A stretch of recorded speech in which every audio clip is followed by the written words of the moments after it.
नमस्कार मैत्रिणींनो, मी धनश्री फॅशन डिझायनरमध्ये तुमचं खूप खूप स्वागत आहे. मैत्रिणींनो, हा जो ब्लाऊज आहे तो बघा नेट वापरलेला आहे आणि कडेला आरीवर्क केलेला आहे. हा ब्लाऊज माझ्या एका स्टुडंटनी केलेला आहे, परंतु तिला भीती वाटत होती की स्टिच कसा करायचा, परफेक्शन येईल का नाही, त्यासाठी हा मी व्हिडिओ बनवत आहे. तर मागच्या व्हिडिओमध्ये आपण याची पूर्ण कटिंग पाहिलेली आहे. तो जर व्हिडिओ पाहिला नसेल तर तुम्ही अवश्य पहा. आणि या व्हिडिओमध्ये पाठीमागे नेट आहे, तर अस्तरला फिनिशिंग कसं द्यायचं, त्याचप्रमाणे स्लीव्ज कशी जोडायची, कुठलीही आरीवर्कची स्लीव्ज असेल तर स्लीव्ज कशी जोडायची, यावर सुद्धा परफेक्ट व्हिडिओ बनवलेला आहे. तर व्हिडिओ पूर्ण बघा, जेणेकरून ज्या छोट्या छोट्या गोष्टी असतात त्या तुमच्या लक्षात येतील. चला तर मग आता आपण अधिक वेळ न घालवता व्हिडिओला सुरुवात करूयात. हे बघा, आता इथे हा पाठीचा भाग आहे आणि इथे ही डिझाईन आहे. तर काय करायचं आहे बघा, अस्तर खाली ठेवलेला आहे आणि इथं नेटची डिझाईन आपण वरती ठेवलेली आहे. आता नेटच्या गळ्यापेक्षा अर्धा इंच आतमध्ये आलं पाहिजे, अशा पद्धतीने आपण मार्किंग करायची आहे. बघा, इथे नेटचा ब्लाऊज आहे, त्यामुळे इथे चॉकने आपण जी मार्किंग केलेली आहे ते दिसत आहे. ती अगदी अशी पुसट आहे, तर ती आपल्याला अशी व्यवस्थित डार्क करून घ्यायची. जेव्हा तुम्ही म्हणजे असं कराल, नेटवरती मार्किंग कराल, तेव्हा ते दिसून येतं आणि तेच आपल्याला इथे डार्क करून घ्यायचं आहे. बघा, अशा पद्धतीनं मी जो गळा आहे आपला आरीवर्कचा, तुमचा गळा कोणताही असू द्या, शेप कोणताही असू द्या, तुम्ही अशा पद्धतीने मार्किंग करायचं आहे. म्हणजे आपली नेटचा जो गळा आहे त्यापेक्षा अर्धा इंच कमी कट करायचा आहे. बघा, अशा पद्धतीने आपण इथे अस्तरचा गळा कटिंग केला. तो आता परफेक्ट आहे का ते एकदा चेक करायचा आहे. तर बघा, अशा पद्धतीने गळ्यावरती गळा ठेवायचा आहे आणि चेक करून घ्यायचा आहे. इथं आपण त्या पद्धतीने चेक करत आहोत. बघा, अगदी परफेक्ट असा गळा म्हणजे गळा झालेला आहे. म्हणजे तुमच्या लक्षात आलं का? फक्त काय करायचं आहे की कमी कट करायचा आहे. म्हणजे आपला जो ओरिजिनल गळा आहे त्यापेक्षा अर्धा इंच गळा हा अस्तरचा कमी कट झाला पाहिजे. आणि असे नॉचेस द्यायचे, जिथे जिथे कोण आलेले आहेत तिथे तिथे असे नॉचेस द्यायचे, कारण तिथून अर्धा इंच आपल्याला अस्तर दुमडायचं आहे.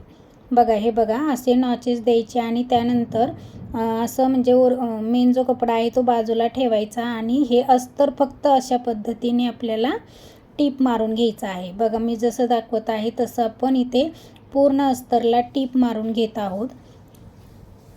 म्हणजे गळ्याचा शेप हा कोणताही असू द्या, अशा पद्धतीने आपल्याला गळा कट करायचा आहे आणि टीप मारून घ्यायची आहे. आता जोडायचं कसं, तर बघा, आधी मेन कपडा खाली ठेवलेला आहे, त्यावरती अस्तर ठेवलेला आहे. मी सगळीकडून अशा टाचण्या लावून घेतलेल्या आहेत की जेणेकरून हा नेटचा गळा जो आहे तो म्हणजे इकडे तिकडे सरकू नये, त्यासाठी. आणि आता बघा, वरती बोटनेक आहे, बोटनेकला आरीवर्क आहे, तिथे आपल्याला हा गळा पलटी करून घ्यायचा आहे वरचा. तर आरीवर्कसाठी तुम्ही जेव्हा शिलाई करता कुठल्याही आरीवर्क गळ्यासाठी, तेव्हा एक दाब पट्टी वापरायची आहे आपल्याला. म्हणजे एक पट्टीचा दाब मिळतो, तो दाब इथे वापरायचा आहे. आणि इथे आपल्याला बघा, जर डिझाईन आता आपण अस्तरवरती ठेवलं तर डिझाईन दिसून येत नाही, त्यासाठी चॉकनी असे अगोदर आपण मार्किंग करून घ्यायची आहे आणि त्यानंतरच अशी पूर्ण गळ्यावरती टीप मारायची आहे. बघा, इथे मी 1 दाबाने टीप पूर्ण मारत आहे. टीप मारून घेतल्यानंतर आपल्याला गळा कट करून घ्यायचा आहे. इथे बघा, अगदी सावकाशपणे, म्हणजे हा नेटचा जो गळा आहे ना, तो अजिबात इकडे तिकडे हलला नाही पाहिजे, याची काळजी घ्यायची. त्यासाठी इथे टाचण्या किंवा पिना लावून घ्यायच्या आहेत आणि मगच वरचा गळा आपल्याला असा टीप मारून घ्यायचा आहे. आणि त्यानंतर असं गळा आपल्याला म्हणजे कट करून घ्यायचा आहे.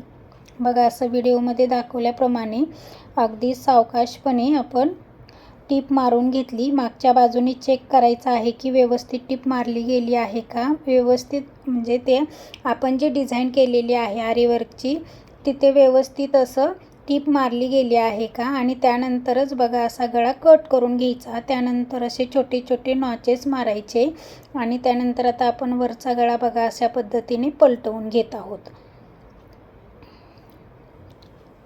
असा व्यवस्थित हाताने साफ करून घ्यायचा गळा व्यवस्थित, कुठेही गुढी वगैरे येऊ नये याकरता. त्यानंतर असे मुंड्याला वगैरे आपण अस्तर जोडून घ्यायचं. त्यानंतर टक्स द्यायचे. बघा, आता आता आपण इथं जे अस्तरला टीप मारली होती ती फक्त टीप मारलेली होती, परंतु आता मेन कपड्याला ते जोडून घ्यायचं आहे. तर इथे आपल्याला शिलाई तर म्हणजे मशीन शिलाई चालणार नाही, त्यासाठी आपण इथे काय करत आहोत, हाताने हात शिलाई करून घेत आहोत. बघा असं व्यवस्थित सेट करायचं आहे कपडा आणि अगदी सावकाशपणे हात शिलाई करून घ्यायची आहे. बघा सेफ गळ्याचा कोणताही असू द्या, अशा पद्धतीने तुम्ही नेटची जर डिझाईन असेल तर अशा पद्धतीने तुम्ही अस्तर लावून गळ्याला फिनिशिंग करू शकता. म्हणजे आतल्या बाजूने सुद्धा फिनिशिंग येणार आहे आणि वरच्या बाजूने तर फिनिशिंग आहेच. म्हणजे खूप छान आरी वर्क केलेलं आहे.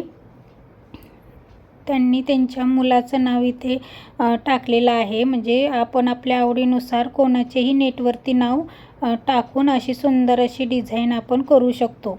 तर बघा अशा पद्धतीने आपण इथे पूर्ण असं गळा पॅक करून घेतलेला आहे. म्हणजे अस्तर पॅक करून घेतलेला आहे. इथे आता अजिबात हलण्याची वगैरे भीती नाही. तर अशा पद्धतीने बघा मागचा नेटचा ब्लाऊज इथे आपला तयार आहे.